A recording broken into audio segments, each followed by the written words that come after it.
You seem to make the point that R2P cannot be applied solely through air power, and that you do indeed need to commit ground troops in order for it to be applied as it is meant to be applied, and anything less is half-hearted and will be ultimately ineffective, as we've seen in Libya given the developments in recent months. That said, does the commitment of ground troops necessitate, well, it will always necessitate an exit strategy, but will that exit strategy always look like some form of peace building or state building? And if so, do you think that makes R2P significantly harder to sell, given how difficult state building has proven to be in the past decade or so? Very, very fine question, because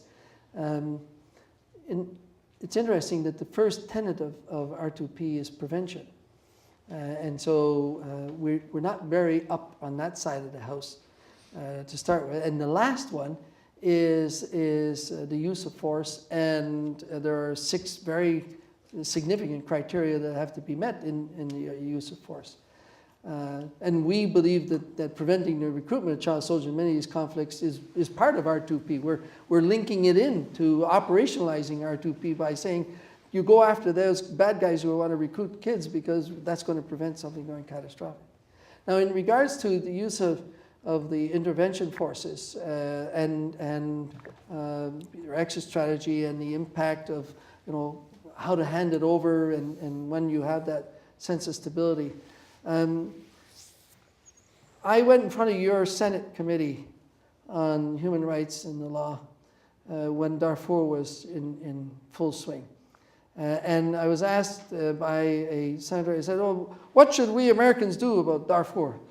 And I said, well, the last thing I want is you guys to come in. The last thing we want is the world powers to be the first ones in.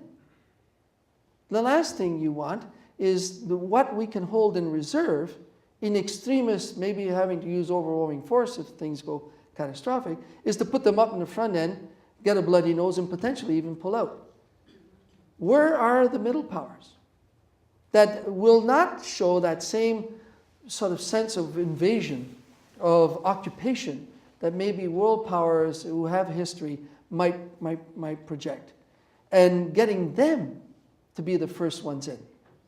And so I don't see, although President Obama has been doing the best in building coalitions, I still see the world turning to world powers or ex-colonial powers to be the responsive elements that bring a whole raft of problems with the local populations.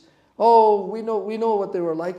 As my Belgian colleague said, we colonized this country, so you know exactly what's going on. Oh yeah?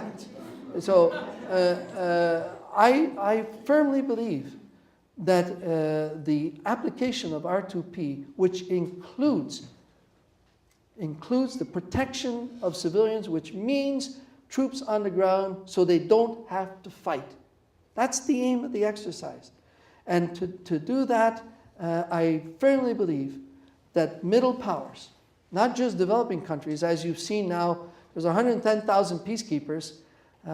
Canada, at 110,000, has 43 peacekeepers. So we've abdicated peacekeeping to developing countries who don't necessarily all have, the training, the equipment, the ability to handle the complexity of these incredible mandates that are being produced. And so a return of middle powers to be in the forefront with you in Overwatch will, I think, make operationalizing R2P more effective. And that means, and I'll go here, my personal opinion, it means not necessarily NATO. Regional powers. Reinforce, use a Chapter 8, not a Chapter 7. Reinforce regional powers and give that capability a better chance, I think, will go a long way in making R2P palatable.